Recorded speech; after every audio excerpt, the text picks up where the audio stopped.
menjawab pertanyaan nomor 1.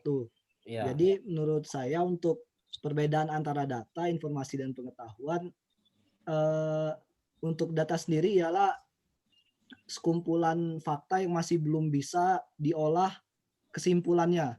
Jadi masih sekedar sebuah data satu aja, misal seperti NIM 1001. Nah, itu kan belum bisa kita ambil kesimpulannya apa.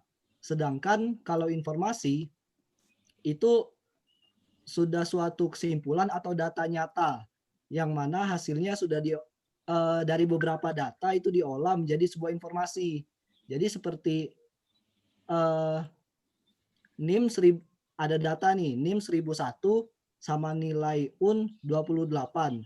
Nah, dari dua data itu kita udah bisa ambil kesimpulan bahwa orang dengan NIM 1001 ini mendapat nilai UN 28. Seperti itu. Nah, kalau untuk pengetahuan sendiri, menurut saya ialah suatu kumpulan informasi yang mana kumpulan tersebut apabila disatukan menjadi sebuah pengetahuan. Jadi seperti itu, Pak. Oke. Oke, terima kasih, Pak.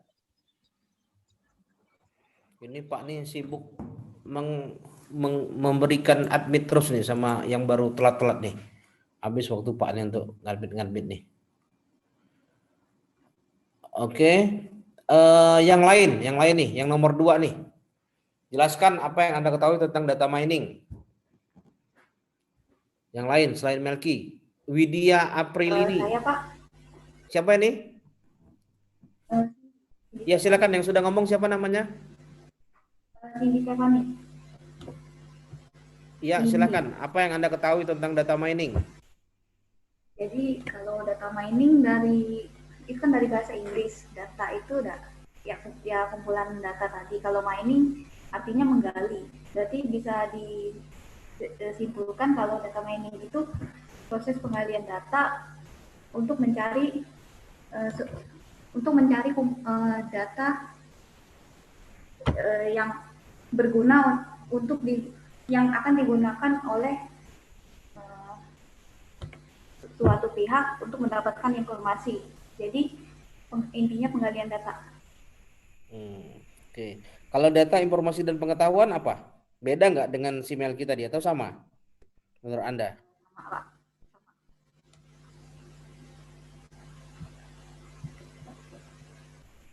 Halo? Iya, Pak. Sama, Pak. Kalau data, ya nggak usah lihat catatan. Kita mikirnya ya, kita berpikir lepas dulu aja nih nanti nih. Nanti apa menurut Anda dulu lah.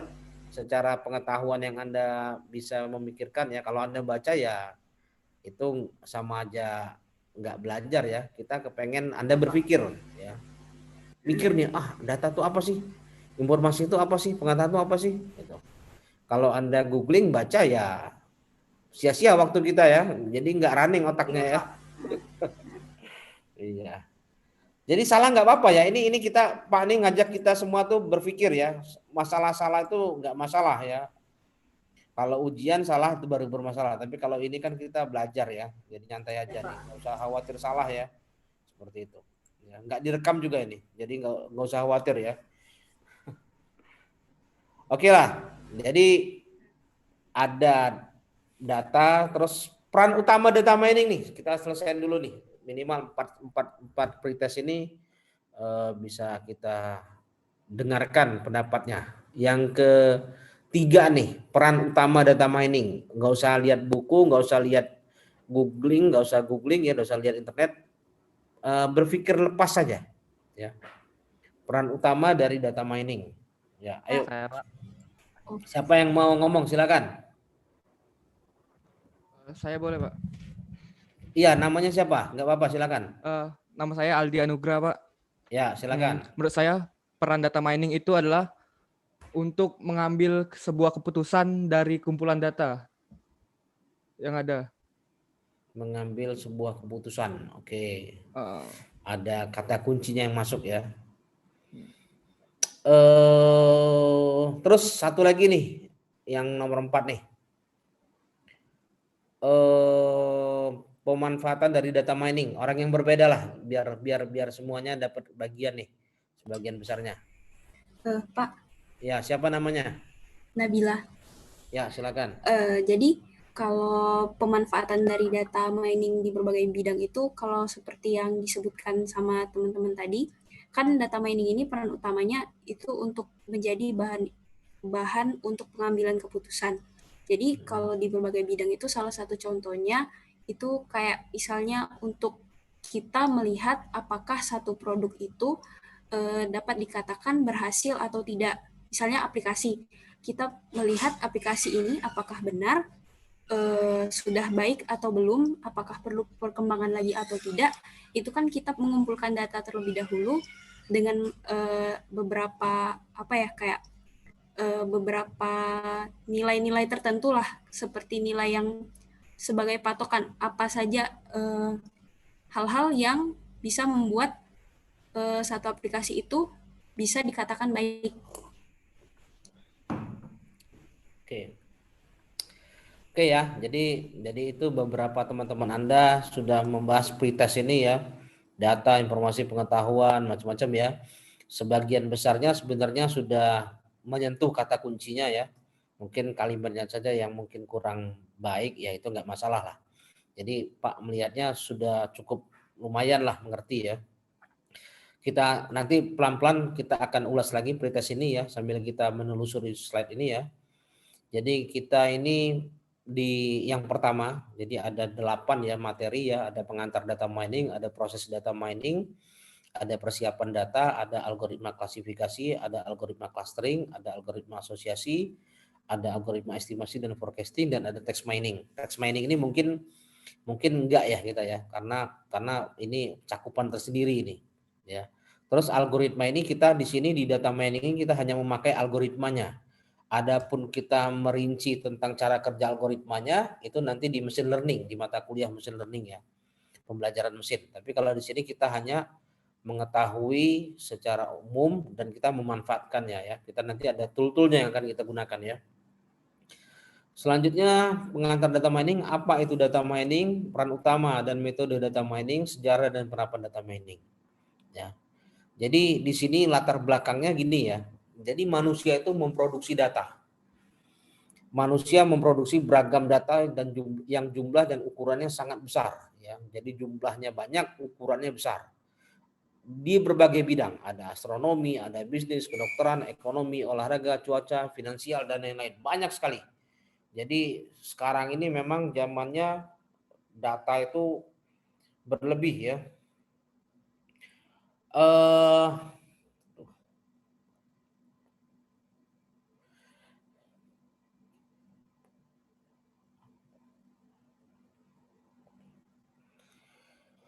Nah, jadi data yang banyak ini mungkin kalau zaman Pak dulu masih SMA, SMP itu ya, itu memori itu aja hanya 16 megabyte. Komputer itu memori 16 megabyte. Itu SMP, Pak ingat kan waktu SMP itu memori itu 16 megabyte. Hard disk itu sendiri waktu itu masih 1 gigabyte itu aja sudah sangat besar ya. Dulu tuh ada 12 megabyte dan lain-lain ya. Jadi ukuran hard disk itu sangat kecil ya. Terus SMA sudah ingat sekali Pak, pertama kali waktu SMA itu punya komputer sendiri, desktop itu ya. Ukuran hard disknya 5 gigabyte. Terus itu masih hard memorinya kalau nggak salah 512 megabyte ya. Jadi waktu SMA Pak itu pertama kali dibeliin desktop itu ya, komputer PC desktop itu ya, itu sudah termasuk komputer yang cukup hebat. Jadi memori 512 megabyte, bukan giga ya, megabyte ya. Terus hard disknya 5 gigabyte ya. Bayangin aja. Zaman dulu mungkin tahun 90-an. Itu kalau dilihat sekarang itu sangat kecil sekali. Mungkin nggak ada lagi laptop yang atau komputer yang hard disknya 5 GB terus memorinya 512 MB itu mungkin nggak ada lagi. Jadi ini Anda mungkin sudah langsung lahir di zaman ini, sudah langsung data besar. Jadi biar ada pembanding. Jadi sekilas Pak sampaikan informasi tentang zaman dulu data itu kecil-kecil seperti itu ya. Pakai disket, wadahnya besar tapi kapasitasnya kecil. Kalau sekarang wadahnya kecil tapi kapasitasnya besar ya. Kemampuannya pun sekarang lebih tinggi ya. Nah, itu seperti itu. Jadi sekarang ini eranya data, eranya banyak sekali data ya, ada tsunami data istilahnya itu ya. Terus selanjutnya ini pertumbuhan data. Jadi di bidang astronomi ya. Jadi menurut survei dari Sloan Digital Sky ini ya, New Mexico itu tahun 2000 itu ada 140 terabyte selama 10 tahun. Jadi ini tahun 2000 di Meksiko ya, itu data itu hanya 140 terabyte selama 10 tahun. Ya, terabyte ini nih. 10 pangkat 12 ya, terabyte 10 pangkat 12 ini ya. Jadi ini 140 terabyte selama 10 tahun. Ini tahun 2000. Sekarang kita lihat menurut survei yang lain ya, di Chili tahun 2016 hanya dalam waktu 5 hari itu 140 terabyte. Jadi tahun 2000 itu, waktu tahun 2000 itu 140 terabyte itu selama 10 tahun. Tapi di tahun 2016 140 terabyte itu setiap 5 hari. Ini 2016, sekarang 2020. Artinya dengan teknologi yang semakin tinggi ya, tentu data itu, produksi data itu semakin masif ya, semakin luar biasa. Dulu aja hard disk eksternal itu ya masih 512 mega, 1 giga. Waktu itu 1 giga itu punya hard disk eksternal 1 giga itu sudah kaya benar tuh, harganya mahal 500 ribuan. Sekarang ini hard disk eksternal sudah ada yang 2 tera. Ya, 2 terabyte ya. Jadi luar biasa. Terus di bidang kedokteran ya, ini ada genomik ya, ini Pak juga nggak paham masalah genom ini ya. Jadi ada 20 petabyte ya of data. Terus juga di sini juga manusia ini memiliki 140 gigabyte ukurannya. Genom manusia ini ada 140 gigabyte ya. Terus di sini ada perubahan kultur dan perilaku ya. Jadi menurut survei tahun 2016 ini kita bisa lihat ya, per 60 detik ya atau 1 menit ya, Facebook itu ada login sebanyak 389 login Facebook ya. Terus ada email yang terkirim selama 1 menit atau 60 detik ya, 150 million email terkirim ya. YouTube 2,78 million video yang ditonton dalam waktu 1 menit ya atau 60 detik ya. Terus dan lain-lain ya. Terus Amazon itu ya, itu dari penjualannya per 60 detik itu dapat 203,596 dolar. Ini 1 menit Amazon dapat untung 203 dolar ya. Itu 1 menit. Kalau misalnya Anda ke kamar mandi ya, kira-kira 15 menit Amazon itu sudah kaya ya. 15 menit Anda baru kencing, Amazon sudah dapat uang 203 kali 15 ya. Itu luar biasanya ya. Jadi ini perubahan pola perilaku atau kultur dari data yang besar ini. Ini tahun 2016 ya. Nah, datang tsunami data ya. Jadi semenjak era mobile elektronik ini ya, handphone dan lain-lain ini tahun 2015 itu sudah ada 4,43 byte mobile phone yang digunakan ya.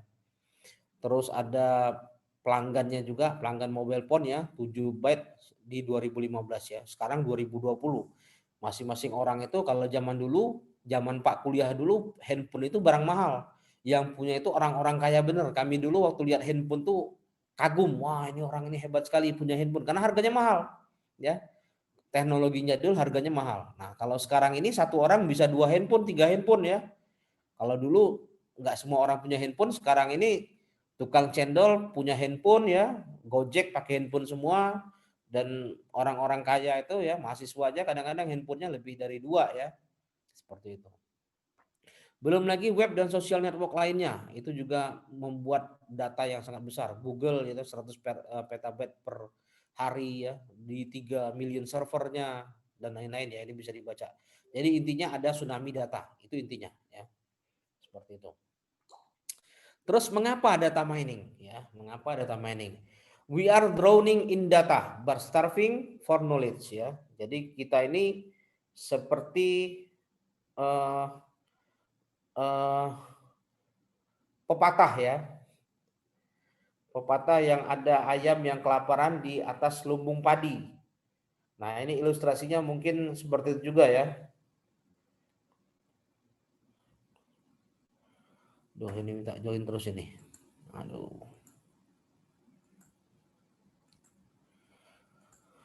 Oke, jadi kita tenggelam di dalam lautan data ya, banyak sekali. Tapi kita tidak memiliki pengetahuan ya, lapar pengetahuan atau bisa dibilang itu ini peluang ya untuk cari pengetahuan, tapi kita kelaparan pengetahuan. Jadi kita tuh tidak mendapatkan pengetahuan dari lautan data ini yang kita tenggelam di dalamnya ya, kira-kira seperti itu ya. Jadi mengapa data mining ya, kita ini perlu untuk memanfaatkan data yang banyak itu tadi. Bagaimana kita cara memanfaatkannya biar mendapatkan pengetahuan ya. Nah, apa itu data mining? Nah, ini ilustrasinya dari gambar ini ya. Ini orang ini mau masukin macam-macam data, ada data dari buku, ada dari handphone, ada dari film dan lain-lain, segala macam data terus diekstrak menjadi pengetahuan ya, seperti itu. Ya, jadi di sini ada jawabannya ya. Disiplin ilmu yang mempelajari metode untuk mengekstrak pengetahuan atau menemukan pola dari suatu data yang besar. Ekstraksi dari data ke pengetahuan, data, fakta yang terekam yang tidak membawa arti, tadi sudah Melki sampaikan ya. Terus pengetahuan itu bisa berupa pola, rumus, aturan, atau model yang muncul dari data setelah kita melakukan ekstrak nanti. Jadi data adalah fakta yang belum membawa arti. Terus nama lain dari data mining, ini macam-macam ya. Jadi misalnya Anda menemukan knowledge discovery in database atau KDD, terus knowledge extraction, pattern analysis, information harvesting, business intelligence ya. Ini sebenarnya nama-nama lain dari data mining ya. Terus, nah apa itu data mining ya? Jadi di sini ada himpunan data, terus ini ada metode data mining ya, macam-macam nanti. Terus di sini ada pengetahuan. Ya. Nanti yang keempat itu ada lagi namanya evaluasi. Tapi kita saat ini pahami dulu. Jadi ada himpunan data, ilmu yang mempelajari metode untuk mengekstrak pengetahuan dari kumpulan data. Jadi data, metode ekstraknya, pengetahuan hasil ekstraknya. Kira-kira seperti itu ya. Sampai sini masih kedengaran nggak suara Pak ya? Masih, Pak. Masih ya. Takutnya Pak Masih, ngomong Pak. sendiri, yang lain tidur semua nih. Ditinggalin tidur nanti ya. Nah, terus ini prediksi calon legislatif DKI Jakarta. Ini contohnya lah, contoh ya.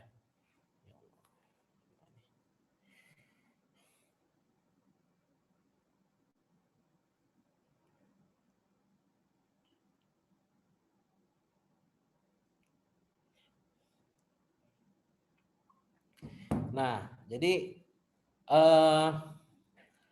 prediksi calon legislatif DKI Jakarta ya. Di sini kita salah satu fungsi data mining nih. Ini salah satu fungsi data mining adalah misalnya gini ya. Anda mahasiswa tamat dari TI nanti ya, kepengen jadi anggota DPR atau partai politik ya. Itu kan kita sudah sama tahu lah bahwa untuk bisa berhasil itu kan kita harus mengeluarkan uang banyak ya. Itu pun belum tentu berhasil. Sampai ratusan juta, 200 juta, 300 juta ya.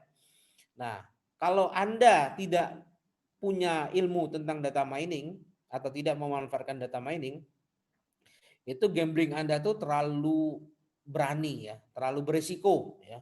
Jadi uang bisa jadi hilang, Anda belum tentu diterima. Jadi dengan adanya ilmu data mining ini ya, Anda bisa melakukan mengolah data Anda ya, misalnya ini ada nama calon, terus jenis kelaminnya, kenyabatannya, suara sah partai dan lain-lain. Ini adalah data-data lampau dari pemilu-pemilu atau pemilihan-pemilihan sebelumnya, pilkada-pilkada sebelumnya.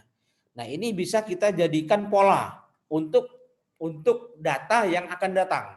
Jadi kita sebagai pemain baru yang ingin coba-coba nyalon, itu kita bisa cemplungin nanti ke dalam metodenya yang menggunakan pengetahuan yang sudah dia pelajari ya, sehingga kita akan tahu nih peluang kita besar nggak diterima atau tidak ya, tidak ya tidak, sampai ini ujungnya bisa muncul ya tidak ya tidak. Kalau misalnya ternyata tidak, daripada buang-buang uang 200 juta misalnya, lebih baik Anda mundur ya, seperti itu.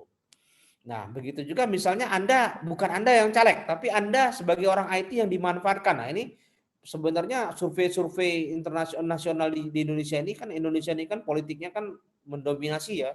Jadi ada pilkada, ada macam-macam ya, presiden dan lain-lain.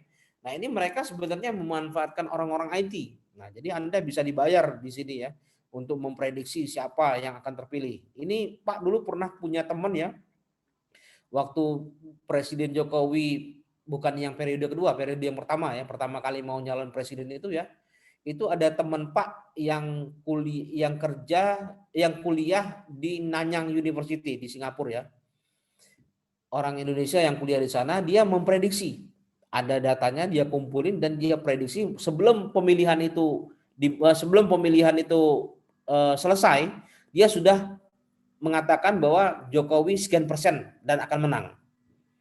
Dan ternyata setelah pemilihan berjalan ya, ternyata dia benar bahwa Jokowi yang menang dan hasil prediksi dia pun nggak jauh angkanya itu nggak jauh dengan hasil yang dia olah sendiri, data yang dia olah.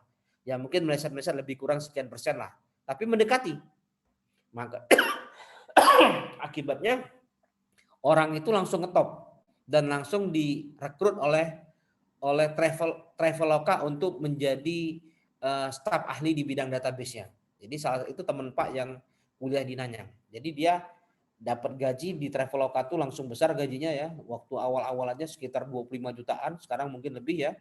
Gara-gara dia punya keahlian, dia membuktikan keahlian IT dia, memprediksi calon presiden dan ternyata prediksi dia tepat dan angka presentasinya pun nggak jauh berbeda dengan kenyataan yang ada di situ. Jadi dia IT tadi bisa memanfaatkan data untuk di bidang politik. Nah ini salah satu manfaat dari data mining ya. Dan ini kayak banyak yang akan memanfaatkan ini ya. Kalau Anda bisa data mining nanti ya. Terus memprediksi kelulusan mahasiswa. Di sini juga ya ada, kita bisa ngelihat di sini ya, ada data ya prediksi kelulusan mahasiswa, ada NIM-nya, ada gendernya, ada nilai UN-nya, UN-nya, ada dasar sekolah, ada IPS 1, IPS 2 dan lain-lain, lulus tepat waktu ya atau tidak. Di sini ada lulusnya ya tepat waktu atau tidak ya, seperti itu ya. Jadi kita bisa melihat di sini status mahasiswa misalnya. Jadi data-data yang ada di sini ini adalah data ya. Data itu fakta, data yang terekam, fakta yang terekam. Jadi kita mengatakan tujuannya itu lulus tepat waktu itu tidak itu bukan dari penjumlahan data-data ini ya. Ini bukan dirata-ratakan. Anda jangan berpikir bahwa 28 ditambah 3,3 ditambah 3,6 ditambah 2,9 ditambah 2,9 dibagi 4 atau dibagi 5 seperti itu. Kalau lebih dari sekian lulus, kalau kurang dari sekian, itu bukan hitungan seperti itu ya. Jadi ini kita bukan hitungan seperti itu, tapi ini pola. Kita akan melihat pengetahuan dari data yang terekam. Kadang-kadang bisa juga angkanya kecil tapi dia lulus tepat waktu. Kadang-kadang angkanya lebih besar. Jadi kita bukan hitung-hitungan matematis seperti itu. Nanti kita pelan-pelan belajar ya. Jadi di sini misalnya ini contoh aja ya. Status mahasiswa. Sambil bekerjakah atau mahasiswa saja tidak bekerja. Kalau dia sambil bekerja, maka dilihat IPS-nya, IPK-nya ya, ini salah, misalnya IPK-nya ya. IPK-nya apakah dia kurang dari atau sama dengan 3,5 atau tidak ya. Terus dia ukur terus ya. Terus kalau dia ini jurusan ya. Ini IPS-nya umum atau bukan, terlambat atau tidak dan lain-lain, jenis kelaminnya akhirnya muncul ya seperti itu ya. Jadi ini bisa jadi ada yang tepat waktu dan yang terlambat berdasarkan data ini diolah ya. Ini ada kumpulan data yang mungkin ini jumlahnya ribuan, mungkin data lampau ya. Jadi kita itu data mining tadi ya, data lampau yang banyak kita olah, kita ekstrak ya menjadi suatu pengetahuan. Nah, terus data barunya untuk mahasiswa yang baru kita cemplungin ke dalam pengetahuan yang sudah terbentuk tadi untuk memprediksi bahwa mahasiswa baru ini akan lulus tepat waktu atau tidak berdasarkan dari data yang lama ya. Data lama yang sudah dilatih ya. Jadi ini sebenarnya sangat bermanfaat ya. Terus definisi data mining, melakukan ekstraksi untuk mendapatkan informasi penting yang sifatnya implisit dan sebelumnya tidak diketahui dari suatu data. Witten et al. 2011. Nah ini bisa dibaca lah ya. Jadi pengertian dari data mining itu secara umum itu ya seperti itu ya. Mengekstrak pengetahuan dari kumpulan data yang besar ya. Ini Anda baca sendirilah ya. Terus di sini ada data, ada informasi, ada pengetahuan. Ini yang merah ini data. Artinya ini data nih. Data kehadiran pegawai. Ini adalah data.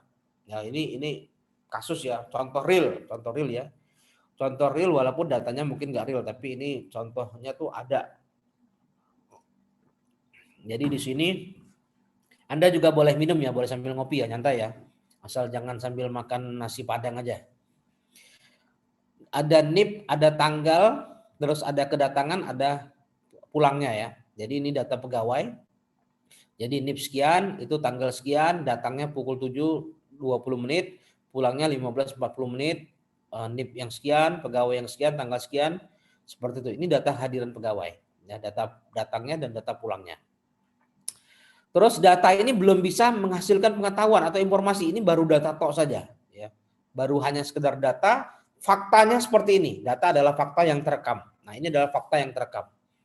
Data ya.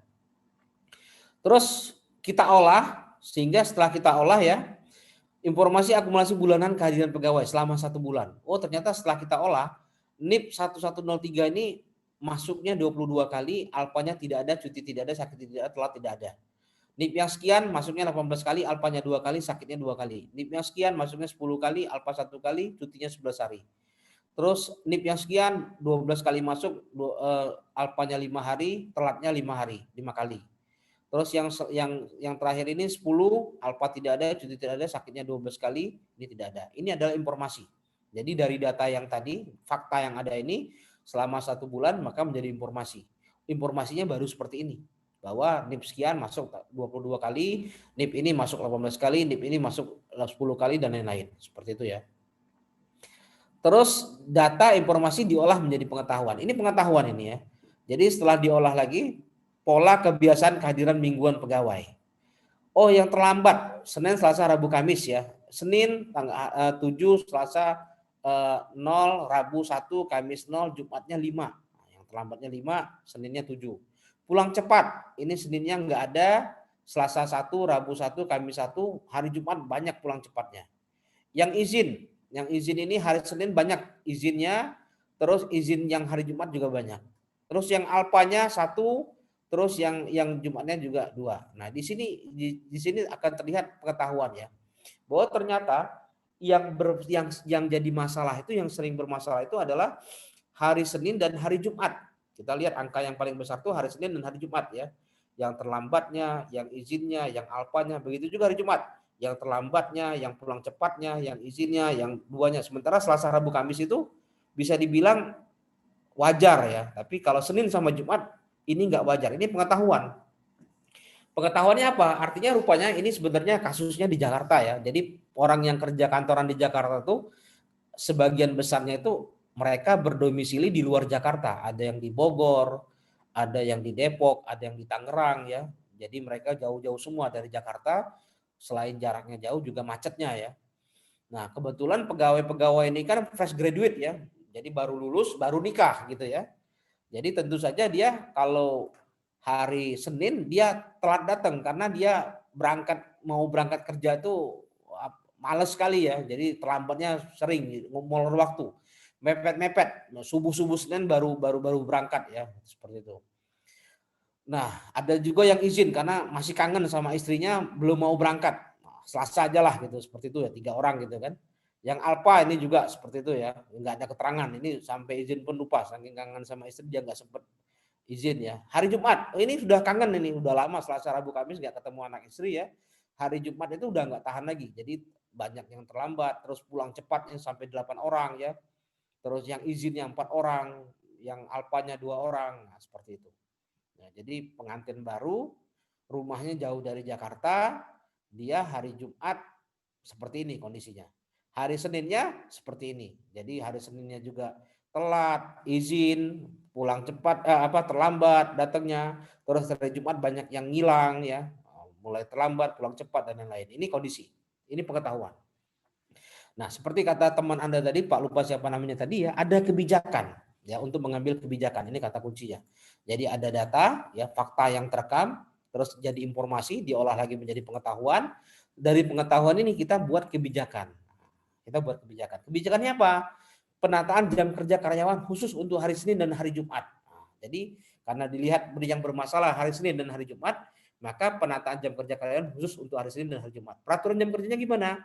Hari Senin dimulai jam kerja pukul 10, hari Jumat diakhiri pukul 14. Misalnya dia normalnya jam 8, pulangnya jam 16 ya. Maka dibuat kebijakan hari Senin masuk jam 10, hari Jumat selesai pulang jam 14. Terus sisa jam kerjanya yang dia jam 8 yang di hari Senin dan hari Jumat ini itu dikompensasi ke hari lain di antara Selasa, Rabu, Kamis. Karena di Jakarta itu kalau maghrib itu macet masih. Daripada dia macet lebih baik dia pulangnya dilambatin untuk kompensasi dari dia hari Seninnya masuknya jam 10, dan hari Jumat dia pulangnya lebih awal jam 4. Nah, waktu yang dia masih ngutang ini itu dimasukkan di Selasa, Rabu, Kamis, dia pulangnya bisa jam 7 atau jam 8 malam atau jam 9 malam. Karena juga dia pulang juga di kos-kosan kan nggak ada anak istri kan, daripada dia di rumah bengong gitu kan, kerasukan setan misalnya kan, nggak ada yang ngerukiah kan, lebih baik dia lama-lama di kantor, terus dia pulang capek tinggal tidur ya, seperti itu. Ya paham sampai sini mahasiswa? Paham, Pak. Paham, Pak. Paham, Pak. Ya. Paham, Pak. Masih dengar ya? Takutnya Pak. Pak, jelas. Masih, Pak. Oke, Pak. Masih, Pak. Kalau di kelas kan Pak bisa ngelihat. Kalau di sini nih Pak nih ngerasa kalau nggak ada sautan tuh seolah-olah Pak ngomong sendiri nih gitu ya. Jadi Anda sekali-sekali nyaut, iya Pak, paham Pak gitu. Jadi Pak denger, oh ada yang Pak ngomong nih sama orang artinya gitu ya. Seperti itu. Oh, baik, Pak. Pak, aman, Pak. Nah, minimal gitulah ya. Terus data mining pada bisnis intelijen ya. Jadi di sini kita bisa melihat ya, untuk mendukung keputusan bisnis ya, ini mengambil kebijakan ya, ini memutuskan mengambil kebijakan, end usernya biasanya manajer dan lain-lain ya. Jadi di sini ada DBA, database administrator ya, dia melakukan data source ya, di sini ada paper, ada file, ada web dokumen, ada scientific experiment, ada database system ya, MySQL, Oracle, Postgre dan lain-lain ya. Terus data preprocessing, integration, data warehouse, terus di sini ada data exploration. Nah, peran data mining di sini ya.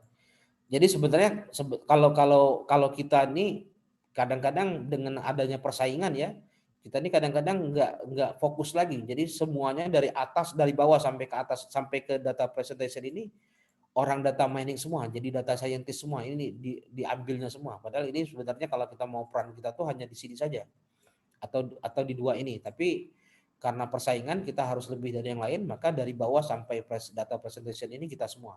Kalau decision making ini biasanya orang yang memiliki perusahaan yang kita serahin datanya, setelah data tadi bagus, ada visualisasinya berupa gambar, grafik atau apa ya, atau report, laporan dan lain-lain, mereka yang akan dari data tadi dia analisa, oh ternyata keputusannya seperti yang kayak tadi misalnya Senin dan Jumat itu bermasalah, maka dia putuskan seperti itu. Itu kira-kira seperti itu, yang sederhananya seperti itu ya. Jadi ini data mining, terus kita perlu data visualization ya.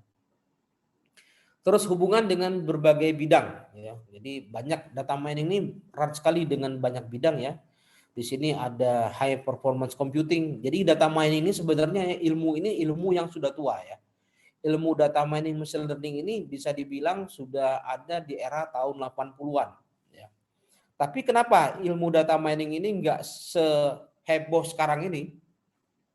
Karena zaman dulu komputer itu seperti yang Pak sampaikan di awal tadi, memorinya saja baru 16 MB, 32 MB. Pak SMA itu baru pernah punya memori yang waktu itu Pak anggap wah itu 5-12 MB ya.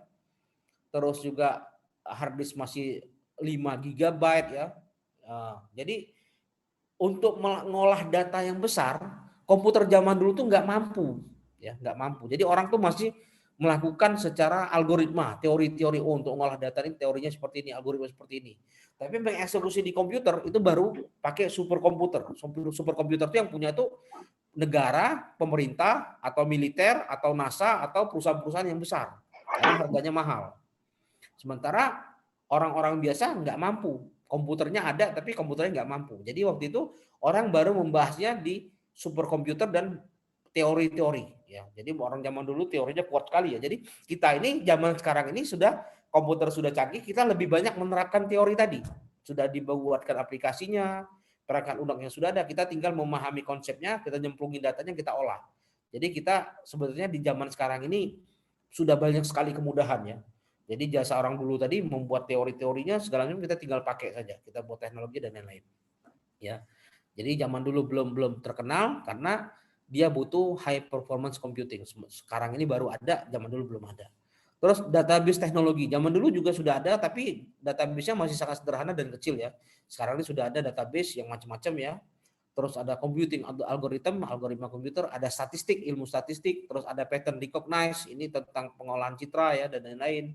Terus ada machine learning. Machine learning ini yang mempelajari algoritma dari machine learning tadi. Jadi algoritma machine learning ini itu di machine learning tadi, machine learning itu sebenarnya isinya algoritma ya. Jadi algoritma untuk mengekstrak pengetahuan ya.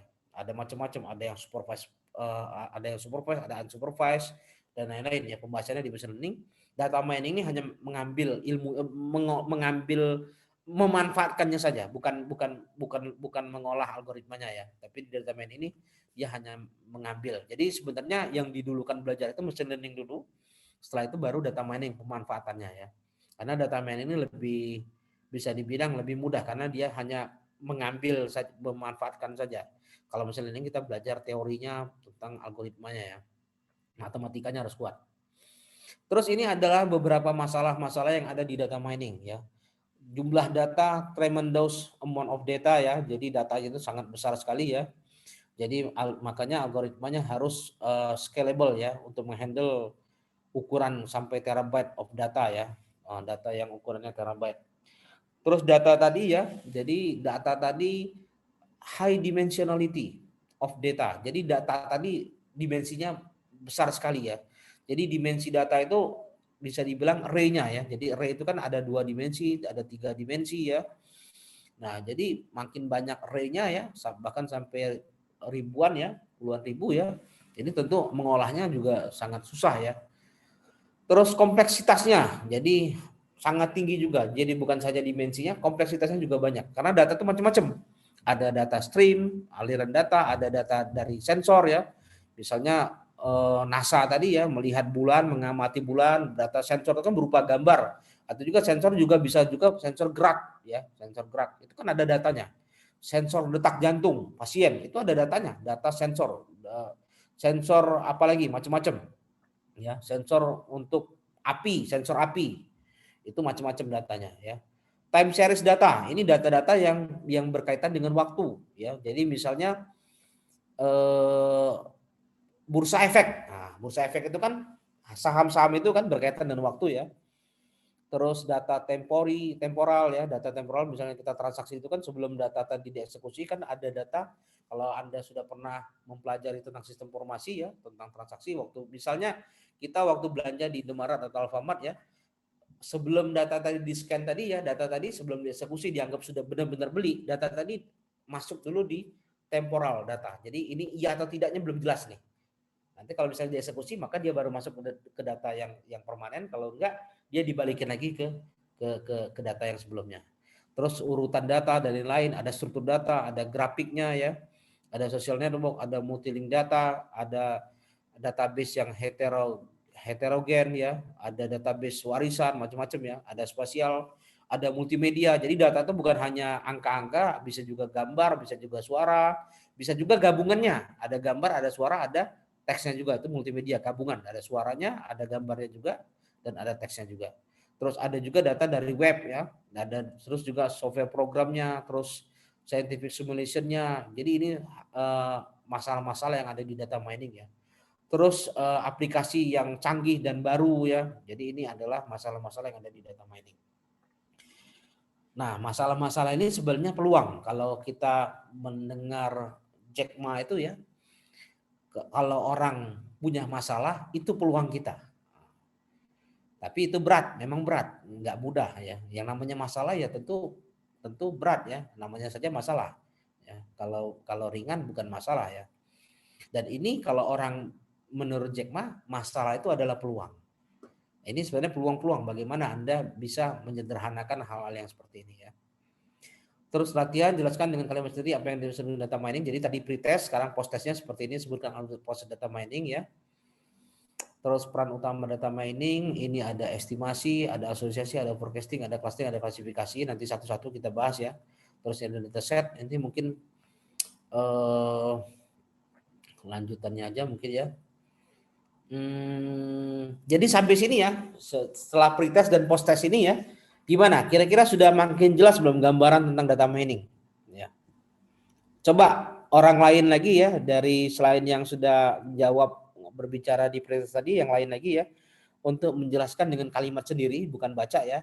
Apa yang dimaksud dengan data mining? Pak pengen dengar yang sebelumnya mengatakan seperti apa waktu pretest tadi. Setelah kita kuliah ini, kita sampai ke halaman ini, Pak pengen tahu gimana tanggapan Anda. Silakan, siapa aja silakan. Asal jangan yang tadi ngomong ya, yang lain lagi ya. Halo? Ini pada kemana nih? Ini tinggal tidur apa Pak ini? Tidak, Pak. Ini Lagi silakan Pak. nih, siapa nih? Mikir dulu, Pak. Ya. Izin, Pak, jawab. Ya silakan, siapa yang mau ngomong tadi silakan. Saya, Pak.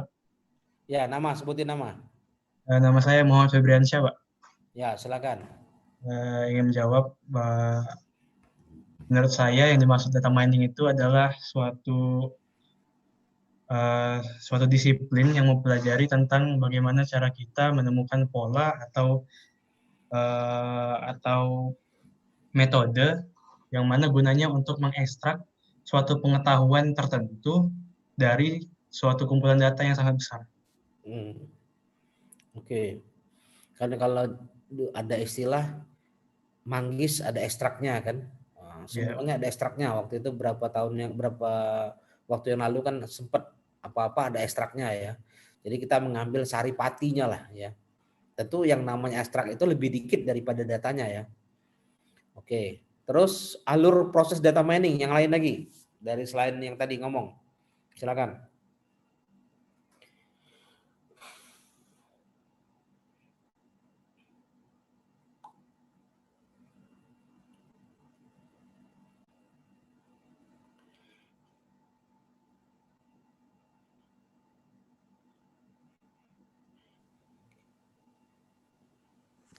saya izin jawab, Pak. Ya, silakan. Nama saya Arun Saputra. Alur proses dari data mining yaitu sebentar, Pak. Ini yang data informasi tadi atau yang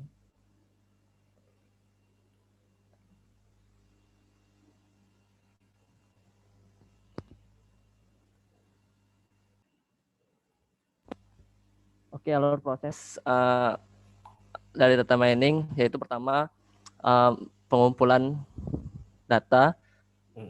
Nah, yang di mana data itu nanti akan diekstrak menjadi sebuah informasi dan akan dikenali polanya sehingga dapat menjadi sebuah pengetahuan, dan setelah itu baru kita dapat membuat solusi atau kebijakannya. Oke.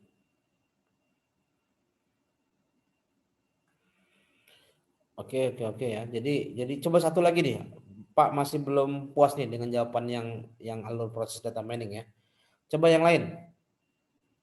Salah tapi nggak apa-apa ya salah ya. Biasa aja nyantai ya. Jangan kecil hati.